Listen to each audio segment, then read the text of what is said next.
అవును, గంటలు దాటాయి, రోజులు గడిచాయి, వారాలు మారుతున్నాయి, కానీ చిన్నారి జాహ్నవి జాడ మాత్రం దొరకట్లేదు. ఎటు వెళ్ళిందో, ఏమైపోయిందోనన్న ఉత్కంఠ వేడట్లేదు. పెంపుడు కుక్కే పట్టేస్తుంది, విశ్వాసాన్ని చాటుకుంటుంది అంటే అది చనిపోవడం బాధను రెట్టింపు చేసింది. ఇంతకు జాహ్నవి ఎక్కడుంది? కిడ్నాప్ అయిందా లేక ఊహించనిది ఇంకేమైనా జరిగిందా?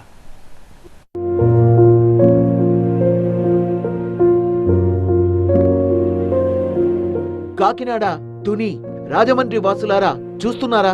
ఫోటోలో కనిపిస్తున్న ఈ చిన్నారి కొద్ది రోజులుగా కనిపించట్లేదు. పేరు జాహ్నవి, వయసు 2 ఏళ్లు.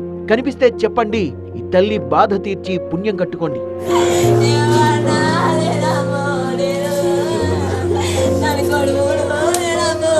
రక్తం పంచుకొని పుట్టిన బిడ్డ ఓ గంట పాటు కనిపించకపోతే ఎలా ఉంటుంది? అలాంటిది వారం రోజులుగా తన బిడ్డ కోసం గుండెలు బాదుకుంటోంది తల్లి. ఏమైపోయిందో, ఎటుపోయిందో, అసలు ప్రాణాలతో తిరిగొస్తుందో లేదో అన్న ప్రశ్నలు మదిలో మెదులుతుండడంతో ఈ తల్లి అనుభవిస్తోన్న నరకం వర్ణనాతీతం. తిరిగి తోడు పాప జాడ పసిగట్టేస్తుందనుకున్న పెంపుడు కుక్క కూడా మరణించడం ఇప్పుడు అనుభవిస్తోన్న నరకాన్ని రెట్టింపు చేసింది. పాప ఎలా ఉన్నది అన్న ఆలోచించుకుంటేనే మేము మనోటని మాటలు రావట్లేదు. కాకినాడ జిల్లా దొండవాక పంచాయతీ సిహెచ్ అగ్రహారం సమీపంలోని 50 ఎకరాల పామాయిల్ తోటకు గణేష్, భవానీ దంపతులు కాపలాదారులుగా పనిచేస్తున్నారు. గత శనివారం అడవి వైపుగా వెళ్లిన జాహ్నవి ఇప్పటికీ తిరిగి రాలేదు.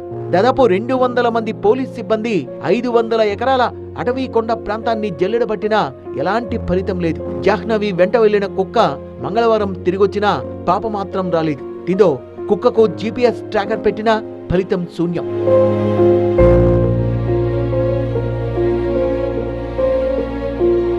కొద్ది గంటల ముందు వరకు కనీసం కుక్క కనిపెట్టేదన్న నమ్మకం ఉండేది. ఇప్పుడు అది కూడా చనిపోవడంతో కేసు చాలా క్లిష్టంగా మారింది.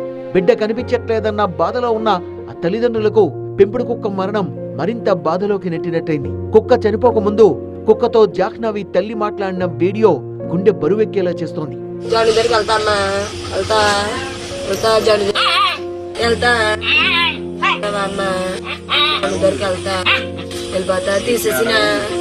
GPS పెట్టే సమయంలో అధికారులు కుక్కతో వ్యవహరించిన తీరు కూడా ఇప్పుడు వివాదాస్పదమవుతోంది.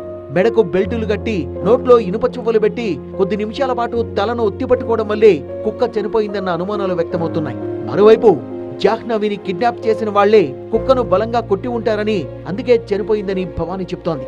దానికి ఏమైందన్నది తెలియలేదు, కానీ గట్టిగా అటాక్ చేశారు సార్.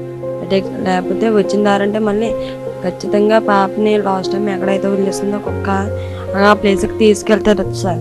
తీసుకెళ్ళాను సార్. తీసుకెళ్తుందన్న నమ్మకంతోనే మేము ఉన్నాం సార్. కాకపోతే ఏదో కుక్క కూడా వచ్చేస్తే, కుక్క అయినా వస్తే కుక్క జాడన్న చెప్తుంది కదా, పిల్లల జాడన్న హాస్పిటల్ సార్. కాకపోతే ఆయాస పోయింది సార్. మొత్తంగా గుట్టలు, కొండల్లో కిలోమీటర్లు వెళ్లినా జాహ్నవి ఆచూకీ దొరకట్లేదు. బిడ్డ జాహ్నవి తిరిగి రా అమ్మా, నువ్వు లేని ఇల్లు చీకటైపోయింది తల్లి.